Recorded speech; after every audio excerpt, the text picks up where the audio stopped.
Hey everybody, hello and welcome back to our channel Info Island. So guys, we are back again with the video on the topic अपना जो Delhi police का examination चल रहा है 2023 के उसके लिए जितने भी इम्पोर्टेंट जीके जीएस के क्वेश्चंस हो सकते हैं, चाहे वो रिसेंटली जो कि टीएससीएस ने कवर करे हैं वो हो या फिर आपके प्रीवियस ईयर एग्जामिनेशंस में से जितने भी जो इम्पोर्टेंट क्वेश्चंस हैं जो कि हमने ट्रेंड के हिसाब से पूरा एनालिसिस करके लेकर आया है आप लोगों के लिए, आप लोगों की प्रिपरेशन लेवल को बूस्ट अप करने के लिए कि किस तरह का सवाल पूछे जा रहे हैं दिल्ली पुलिस के एग्जामिनेशन में। तो गाइस, दिल्ली पुलिस के जो अभी एग्जाम चल रहे हैं उससे रिलेटेड सारी जानकारी पाने के लिए जल्दी से जाइए, चैनल को सब्सक्राइब करिए और बेल आइकन को भी प्रेस कर दीजिएगा, जिससे कि जब भी हम किसी न्यू वीडियो के साथ आएँ आपको उसका नोटिफिकेशन मिल जाए। तो गाइज, आज के इस वीडियो में हम बात करेंगे वो सारे इंपॉर्टेंट जीके जीएस क्वेश्चंस के बारे में। तो चलिए बने रहिएगा एंड तक हमारे साथ और let's begin the video and look for all of those important questions. तो गाइज, जो फर्स्ट क्वेश्चन है वो है कौन सी फसल को सुनहरा रेशा यानी कि गोल्डन फाइबर के नाम से जाना जाता है। तो गाइज, इसका करेक्ट आंसर है जूट यानी कि पटसन। तो अगर इन दोनों में से जो भी आपको ऑप्शन में गिवन है that would be the correct answer. Next question है दिल्ली की जामा मस्जिद को किसने बनवाया था। तो गाइज, इसका करेक्ट आंसर है शाहजहां, जो कि पांचवें मुगल बादशाह थे। तो गाइज, ये भी इंपॉर्टेंट फैक्ट है, यू शुड नो कि जो शाहजहां थे वो पांचवें मुगल बादशाह थे। उन्होंने जामा मस्जिद का निर्माण जो था वो 1644 और 1656 के बीच में करवाया था। अगला है सैयद वंश के संस्थापक कौन थे। तो गाइस, सैयद वंश की जो स्थापना है वो खिज्र खान द्वारा की गई थी और जो सैयद वंश है वो 1414 से लेके 1451 ईस्वी तक चला था। और सैयद वंश का अगर जो आखिरी शासक कौन है ये आपसे पूछा जाता है तो उसका नाम है अलाउद्दीन आलम, जिसका जो शासन काल था वो 1445 से लेकर 1451 तक रहा था। दिल्ली सल्तनत की ही क्योंकि अब हम बात कर रहे हैं, तो दिल्ली सल्तनत जो है उसके कुल 5 वंश थे जिनके नाम कुछ इस प्रकार है, अच्छे से याद कर लीजिएगा। जिसमें पहला है गुलाम वंश, ममलुक वंश, खिलजी वंश, तुगलक वंश तथा लोदी वंश। और इनमें से जो पहले 4 वंश हैं वो मुख्य रूप से तुर्क के थे, यानी कि टर्की से बिलोंग करते थे। और जो आखिरी वाला जो वंश था वो अफगानी था, अफगान था। अगला सवाल है झिझिया नृत्य किस राज्य का लोक नृत्य है। तो गाइस, बात की जाए झिझिया नृत्य की तो ये बिहार का एक लोकप्रिय लोक नृत्य है, वहाँ का शास्त्रीय नृत्य है। और इसको कब मनाया जाता है, इसको कब इस डांस फॉर्म को सेलिब्रेट किया जाता है, इसको नवरात्रि के दौरान भगवान लक्ष्मी, पार्वती और सरस्वती के जो तीनों रूप हैं उनकी पूजा करने के लिए मनाया जाता है। बात करें बिहार के अन्य लोक नृत्यों के बारे में तो गाइस, विदेशिया, करमन नृत्य, कटघोड़वा नृत्य, जाट जतिन नृत्य, झुमरी, कजरी, पाइका, सोहर, खिलौना, डोमकच तथा सामा चकेवा, ये कुछ ऐसे नृत्य हैं जो कि बिहार के अन्य लोक नृत्य माने जाते हैं और काफी हर्ष और उल्लास के साथ इसको किया भी जाता है, सेलिब्रेट भी किया जाता है और इस डांस फॉर्म को एंजॉय किया जाता है। नेक्स्ट क्वेश्चन है नालंदा विश्वविद्यालय किसने बनवाया था। तो गाइस, इसका करेक्ट आंसर है 5वीं शताब्दी के आसपास, तो you can say approximately it was 5th शताब्दी, जिसके आसपास जो गुप्त वंश के शासक थे जिनका नाम था कुमार गुप्त। तो गाइस, आपका करेक्ट आंसर है यहाँ पर कुमार गुप्त, उनके द्वारा नालंदा विश्वविद्यालय बनवाया गया था। अगला सवाल, अहमदिया आंदोलन किसने शुरू किया था। तो guys, Mirza Ghulam Ahmad is the correct answer. तो मिर्जा गुलाम अहमद ने वर्ष 1889 यानी कि 1889 में अहमदिया आंदोलन को पहली बार शुरू किया था। नेक्स्ट क्वेश्चन है याओशांग फेस्टिवल, जो ये याओशांग त्योहार है ये मणिपुर में मनाया जाता है। तो आपसे पूछा जाएगा कि मणिपुर में कितने दिन तक मनाया जाता है। तो गाइस, उसका करेक्ट आंसर है 5। जो ये मणिपुरी लोग होते हैं ये होली को ही याओशांग उत्सव के रूप में मनाते हैं। तो you should also know this fact also कि जो होली है वो ही उनके लिए याओशांग है। और यह जो पर्व होता है ये 5 दिवसीय होता है और ये वसंत की जो शुरुआत होती है उसको चिन्हित करने के लिए मनाया जाता है। मतलब अगर मणिपुर में याओशांग फेस्टिवल सेलिब्रेट किया जा रहा है दैट मीन्स कि जो वसंत ऋतु है उसकी शुरुआत हो चुकी है। और क्योंकि यह त्योहार वसंत ऋतु को इंडिकेट करता है तो यह त्योहार फरवरी मार्च के महीने की पूर्णिमा के दिन 5 दिनों तक मनाया जाता है। नेक्स्ट क्वेश्चन है कलामंडलम कल्याणी कुट्टी अम्मा का संबंध किस शास्त्रीय नृत्य है से है। तो गाइज, इसका करेक्ट आंसर है मोहिनी अट्टम, वो मोहिनी अट्टम से रिलेटेड है जो कि केरल का एक शास्त्रीय नृत्य है। अगला सवाल, मुगल किसके वंशज थे? तो गाइज यह राजवंश जो है, यानी कि मुगल राजवंश जो है, ये कभी कभी तिमुरिड राजवंश के नाम से भी जाना जाता है। तो ये फैक्ट भी आपको पता होना चाहिए, तिमुरिड राजवंश। क्योंकि जो बाबर तैमूर का था, क्योंकि जो बाबर था वो तैमूर का ही वंशज था। तो गाइज ये चीज भी आपको याद रखनी है।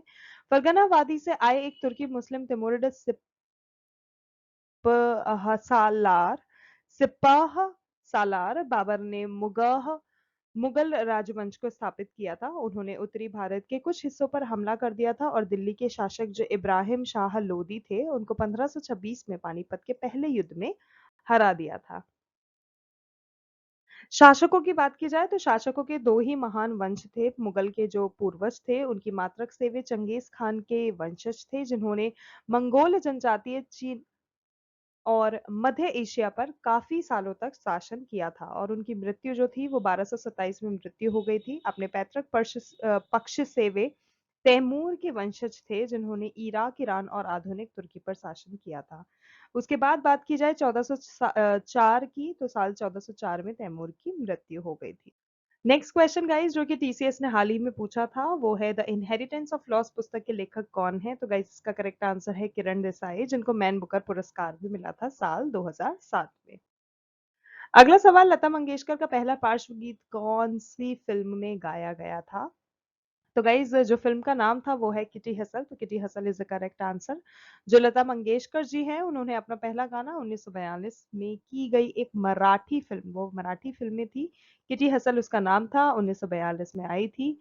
और उसके अलावा उनके जो पहले हिंदी गाने की अगर बात करी जाए, जो पहला हिंदी गाना था वो गजभाऊ फिल्म के लिए उन्होंने गाया था। और उसके बोल कुछ इस प्रकार थे कि माता एक सपूत की दुनिया बदलती तू, वह गाना था जो कि साल 1943 में रिलीज हुआ था। लता मंगेशकर की क्योंकि अब हम बात कर रहे हैं, तो उनको किन किन पुरस्कारों से सम्मानित किया गया था वो अब हम आपको बताने वाले हैं। तो गाइज लता मंगेशकर को साल 1969 यानी कि 1969 में पद्म भूषण, 1989 में दादा साहेब फाल्के पुरस्कार, 1999 में पद्म विभूषण और 2001 में उनको भारत रत्न से सम्मानित किया गया था। गाइज इस तरह के सवाल ट्रेंड चला आ रहा है कि ऑलमोस्ट हर एग्जामिनेशन में पूछे जा रहे हैं, तो प्लीज अच्छे से याद कर लीजिएगा। और इसी के साथ अगर हम बात करें कि उनके और उनकी और उपलब्धियों की, तो गाइज फ्रांस ने भी उनको 2007 में अपनी सर्वोच्च नागरिक पुरस्कार officer of the national order of the legion of honour से सम्मानित किया था। अगला सवाल, लंदन ओलंपिक खेलों 2012 में भारत ने कितने कांस्य पदक जीते थे? तो गाइस भारत ने कुल 6 पदक जीते थे, लेकिन उनमें से कोई भी गोल्ड नहीं था। और बात की जाए ओलंपिक 2012 की, तो उसमें जो पदक तालिका में भारत था, उसका स्थान जो था वो 55वां स्थान था। और रियो ओलंपिक जो कि 2016 में हुए थे, उसमें भारत ने एक रजत और एक कांस्य पदक जीता था। यहाँ पर गाइज हमने आपको लिस्ट प्रोवाइड करा रखी है, जो कि कॉमनवेल्थ गेम्स जो 2012 के हुए थे, उसमें भारत की क्या प्रोग्रेस रही थी, या फिर क्या आप कह सकते हैं भूमिका रही थी। तो सुशील कुमार थे जिन्होंने रजत पदक जीता था पुरुषों का 66 किलोग्राम कुश्ती में। विजय कुमार ने रजत पदक जीता था पुरुषों का 25 मीटर रैपिड पिस्टल शूटिंग में। साइना नेहवाल ने कांस्य जीता था महिला एकल बैडमिंटन में। मैरी कॉम ने कांस्य जीता था महिला फ्लाईवेट मुक्केबाजी में। योगेश्वर दत्त ने कांस्य जीता था पुरुष 60 किलोग्राम कुश्ती में। और गगन नारंग जी ने कांस्य पदक जीता था पुरुष 10 मीटर एयर राइफल शूटिंग में। और ये सारे जो हैं, ये लंदन ओलंपिक जो हुए थे साल 2012 में, उसका आपको लिस्ट बताया गया है, अच्छे से याद कीजिएगा। वहीं दूसरी ओर अगर हम टोक्यो ओलंपिक की बात करते हैं, जो कि साल 2020 में हुए थे, तो उसमें भारत ने 7 मेडल अपने नाम किए थे, जिनमें तो एक गोल्ड था, 2 सिल्वर थे और 4 कांस्य पदक उसमें शामिल थे। और बात की जाए पदक तालिका की, तो उस साल 48वें स्थान पर रहा था भारत। अगला सवाल, कंटीले वन और झाड़ियां भारत के किस क्षेत्र में पाए जाते हैं? तो गाइस ऐसे जो क्षेत्र होते हैं जहां पर 70 सेंटीमीटर से कम वर्षा होती है, वहां की जो प्राकृतिक वनस्पति होती है, उसमें कंटीले वन तथा झाड़ियां पाई जाती हैं। इस प्रकार की जो वनस्पति होती है वो देश के उत्तरी पश्चिमी भागों में पाई जाती है, जिसमें गुजरात, राजस्थान, छत्तीसगढ़, मध्य प्रदेश, उत्तर प्रदेश तथा हरियाणा जो आते हैं वो अर्ध शुष्क क्षेत्र में सम्मिलित हैं। कौन सा अनुच्छेद कार्यपालिका को न्यायपालिका से अलग करता है? तो इसका करेक्ट आंसर है अनुच्छेद 50। भारत के अंतिम वायसराय और स्वतंत्र भारत के पहले गवर्नर जनरल कौन थे? तो गाइज इसका करेक्ट आंसर है लॉर्ड माउंटबेटन, जो कि स्वतंत्र भारत के अंतिम वायसराय थे और पहले गवर्नर जनरल थे और 1947 से 1948 तक रहे थे। वहीं दूसरी ओर अगर आपसे चक्रवर्ती राजगोपालाचारी के बारे में पूछा जाता है तो वह जो थे वो आजादी के बाद भारत के पहले स्वतंत्र और अंतिम भारतीय गवर्नर जनरल थे। नवंबर 2022 में भारतीय तटरक्षक उन्नत हल्का हेलीकॉप्टर MK3 स्क्वाड्रन 840 वर्ग CG को कहां कमीशन किया गया था? तो गाइज इसका करेक्ट आंसर है चेन्नई में इसे कमीशन किया गया था और जो हेलीकॉप्टर्स थे वो स्वदेशी रूप से हिंदुस्तान एरोनॉटिक्स लिमिटेड यानी कि HAL द्वारा विकसित किए गए थे। नेक्स्ट क्वेश्चन, थॉमस कप किस खेल से संबंधित है? तो गाइस जो बैडमिंटन है उससे संबंधित है थॉमस कप और जो पुरुषों की बैडमिंटन प्रतियोगिता की ट्रॉफी होती है उसको थॉमस कप बताया जाता है, थॉमस कप कहा जाता है। वहीं दूसरी ओर अगर जो विश्व की महिला टीम चैंपियनशिप में मिलने वाली जो ट्रॉफी होती है बैडमिंटन में ही उसको उबर कप कहते हैं और पहली बार जो उबेर कप आया था वो 1956 से 1957 वाले खेलों में था और जो पहली बार थॉमस कप दिया गया था वो 1948 से 1949 वाले खेलों में दिया गया था। ऊर्जा का सबसे अच्छा स्रोत कौन सा है? तो गाइस सूरज की रोशनी यानी कि विटामिन डी जिससे हमें मिलता है, that is the correct answer. समुद्री नियमित धारा को क्या कहते हैं? लहरें। वह न्यूनतम ताप जिस पर कोई पदार्थ जलने लगता है उसे क्या कहते हैं? तो इसका करेक्ट आंसर है इग्निशन टेम्परेचर यानी कि प्रज्वलन ताप। एकल प्रजनन को क्या कहा जाता है? तो गाइस इसका करेक्ट आंसर है अलैंगिक प्रजनन यानी कि एसेक्सुअल रिप्रोडक्शन। स्थिर कीमतों पर जीडीपी को क्या कहा जाता है? तो गाइस यहाँ पर दो चीजें मैं आपको बताना चाहूंगी। एक होती है आपका ये जो कांस्टेंट जीडीपी रहता है, रियल जीडीपी जो रहता है, एक होता है आपका करंट फ्लक्चुएट वाला। तो स्थिर कीमतों पर जो जीडीपी होता है उसे हम वास्तविक जीडीपी भी कहते हैं। तो गाइज यहाँ पर वो डिफरेंस जो अभी मैंने आपको बताया वो बताया गया है, अच्छे से याद कीजिएगा। करंट प्राइस की अगर बात की जाती है तो करंट प्राइसेस पर जो होता है उसको नॉमिनल जीडीपी कहते हैं, कांस्टेंट प्राइसेस पे जो होता है उसको वास्तविक जीडीपी यानी कि रियल जीडीपी कहते हैं। सत्येंद्र नाथ बोस का संबंध किससे है? तो गाइस सत्येंद्र नाथ बोस जो हैं वो एक भारतीय गणितज्ञ और भौतिक शास्त्री थे जिन्होंने तार्किक भौतिकी पर अपने काम के लिए सबसे ज्यादा प्रसिद्धता प्राप्त की थी। उन्हें बोस आइंस्टीन आंकड़े और बोस आइंस्टीन समरूपता के सिद्धांत की नींव रखने के लिए सबसे अच्छी तरह से जाना जाता है और यहाँ पर उनका जीवन काल बता रखा है। उनका जो जन्म हुआ था वो 1 जनवरी 1894 में हुआ था, उनकी मृत्यु 4 फरवरी 1974 में हुई थी। 2020 में हरियाणा पंजाब दिल्ली में आंदोलन किस लिए हुआ था? तो गाइज किसानों पर उस समय बहुत ज्यादा अत्याचार हो रहा था, बहुत ज्यादा उनको मतलब इतना ज्यादा टैक्स लगा दिया गया था कि बेचारे वो एक होता है ना कि गरीब और ज्यादा गरीब बनते जा रहे थे, तो किसान बेचारे उस विशियस सर्कल में डूबते ही चले जा रहे थे। तो किसानों पे होने वाले अत्याचार, अवैध करारोपण, अवैतनिक श्रम, उच्च लगान और मनमानी बेदखली एवं भू राजस्व के लिए जो एक आंदोलन किया गया था उस समय वो दिल्ली में आंदोलन किया गया था। बात की जाए किसान आंदोलन का जो मुख्य कारण था वो क्या था? तो गाइस जैसे कि अभी मैंने आपको बताया कि उनको तेज गति से बढ़ रहे थे, उनके जो कृषक आंदोलन थे वो तेज गति से उस समय बढ़ रहे थे। कारण यही था आर्थिक हालत अच्छी नहीं थी, दिन पर दिन कमजोर हो रही थी, कर्जे के मकड़े के जाल में फंसते ही जा रहे थे, जिसके कारण काफी सारे किसानों ने तो आत्महत्या तक कर ली थी।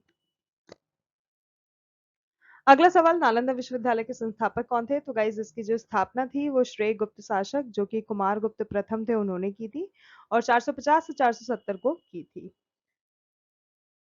पंडित बिरजू महाराज किस नृत्य से संबंधित हैं? तो गाइज पंडित बिरजू महाराज कथक से संबंधित हैं और उनको 1986 में पद्म विभूषण से भी सम्मानित किया गया था। वहीं दूसरी ओर अगर आपसे पूछा जाता है कि पंडित बिरजू महाराज किस घराने से बिलोंग करते थे? तो गाइज इसका करेक्ट आंसर है कालका बिंदा दीन। कौन सी पुस्तक मिल्खा सिंह की आत्मकथा है? तो guys the race of my life is the autobiography of Milkha Singh. Milkha Singh ने अपनी बेटी सोनिया सनवुल्का की मदद से जुलाई 2013 में प्रकाशित अपनी आत्मकथा the race of my life में अपनी करियर की जितनी भी मेमोरीज थी वो सारी शेयर करी थी।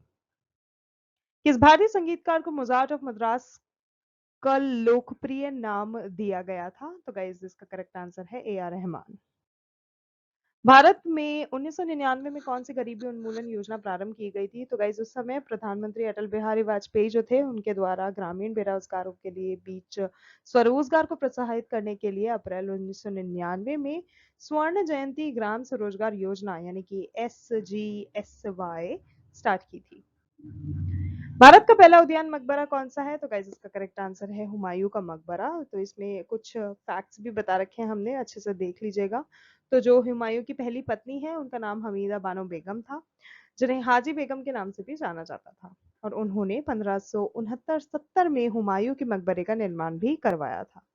और अगर आपसे पूछा जाता है कि हुमायूं के मकबरे का जो वास्तुकार था वो कौन था, तो उसका नाम है मिराक मिर्जा ग्यास, जिसने मकबरे को डिजाइन किया था।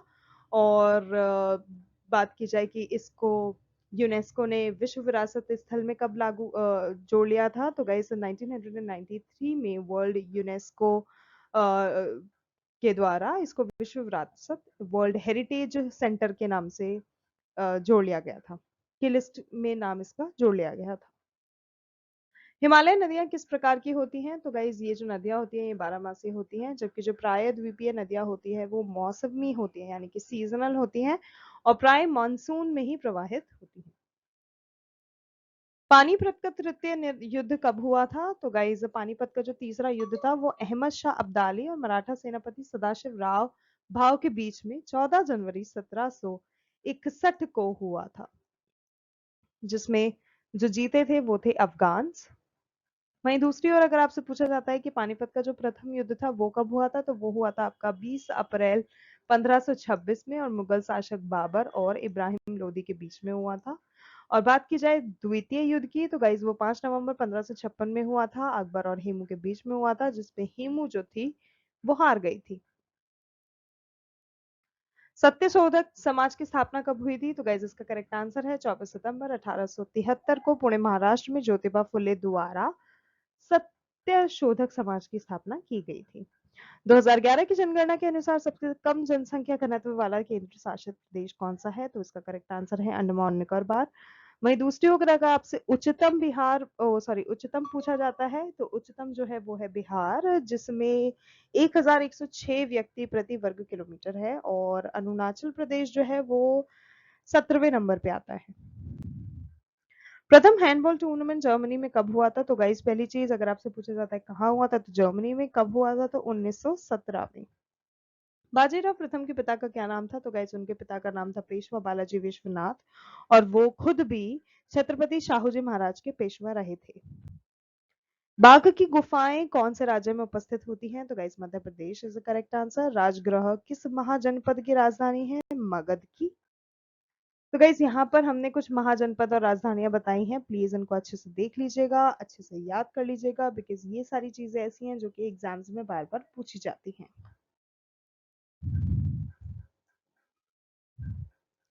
चावल उत्पादन में विश्व में कौन सा देश प्रथम स्थान पर है? तो guys China is at number 1 and India is at number 2।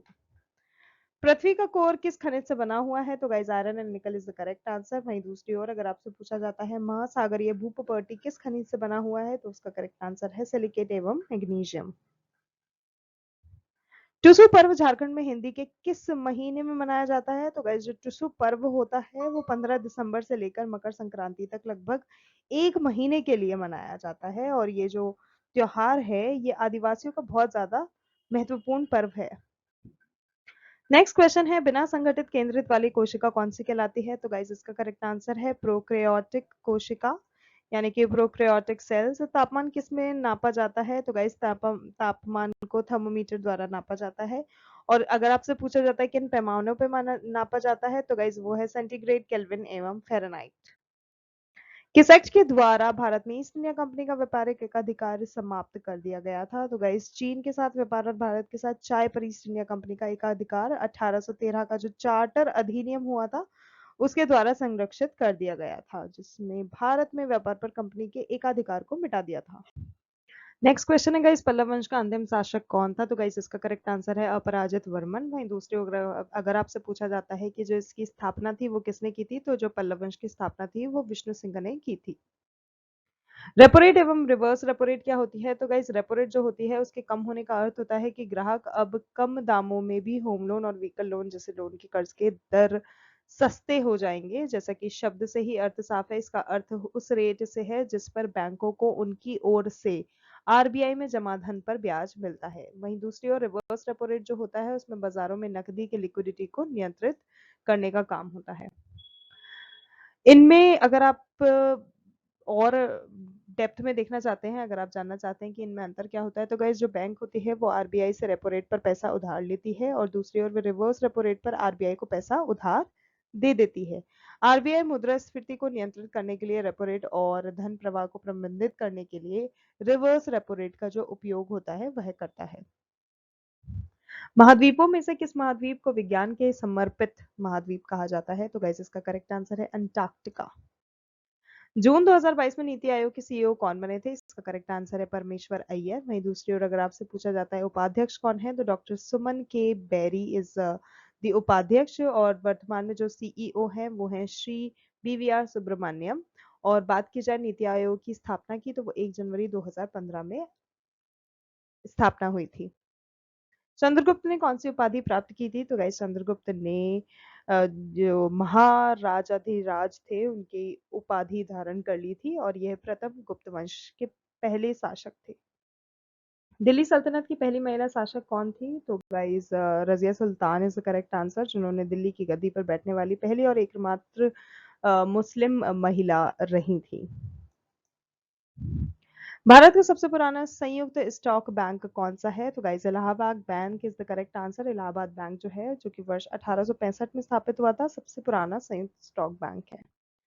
Hockey खेल में येलो कार्ड देकर खिलाड़ी को कितनी देर के लिए बाहर कर दिया जाता है? तो गाइस जो छोटे मोटे फाउल होते हैं उसमें तो ग्रीन कार्ड दिया जाता है, लेकिन जब येलो कार्ड दिया जाता है तो खिलाड़ी को 5 या फिर 10 मिनट के लिए खेल से निलंबित कर दिया जाता है और इसकी जो अवधि होती है ये एम्पायर ही डिसाइड करता है। चंद्रयान 3 कब लॉन्च किया गया था? तो गाइस जो चंद्रयान 3 है वो ऐतिहासिक मोमेंट हम कैसे भूल सकते हैं। 14 जुलाई 2023 के दिन श्रीहरिकोटा से उसको लॉन्च किया गया था। कम से कम दोपहर का 2:35 समय हो रहा था।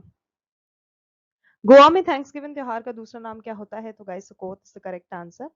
मौलिक अधिकार किस भाग में दिया गया है? तो संविधान का जो भाग 3 है अनुच्छेद 12 से 35 तक मौलिक अधिकार के बारे में दे रखा है।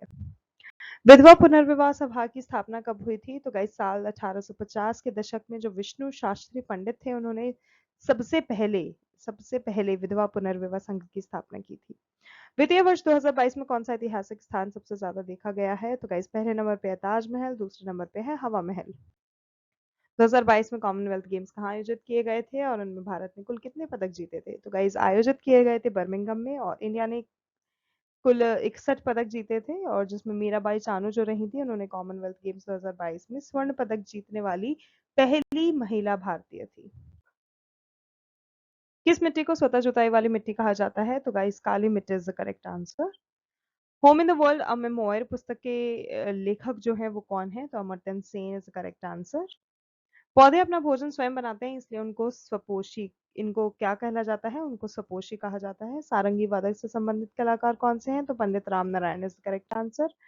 हड़प सिद्धांत व्यपगत का सिद्धांत यानी कि डॉक्ट्रिन ऑफ लैप्स जो है वो लागू होने के समय भारत के गवर्नर जनरल कौन थे? तो लॉर्ड डलहौजी जो थे वो तब भारत के गवर्नर जनरल थे। 1848 से 1856 तक वही रहे थे।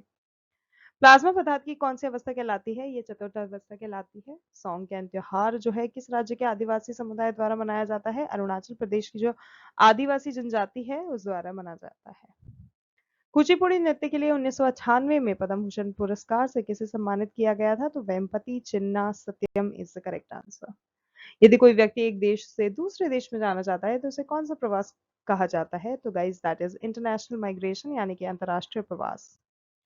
महल एवं मीनारों में मेहराबों गुंबदों का प्रयोग किस वंश के दौरान किया गया था?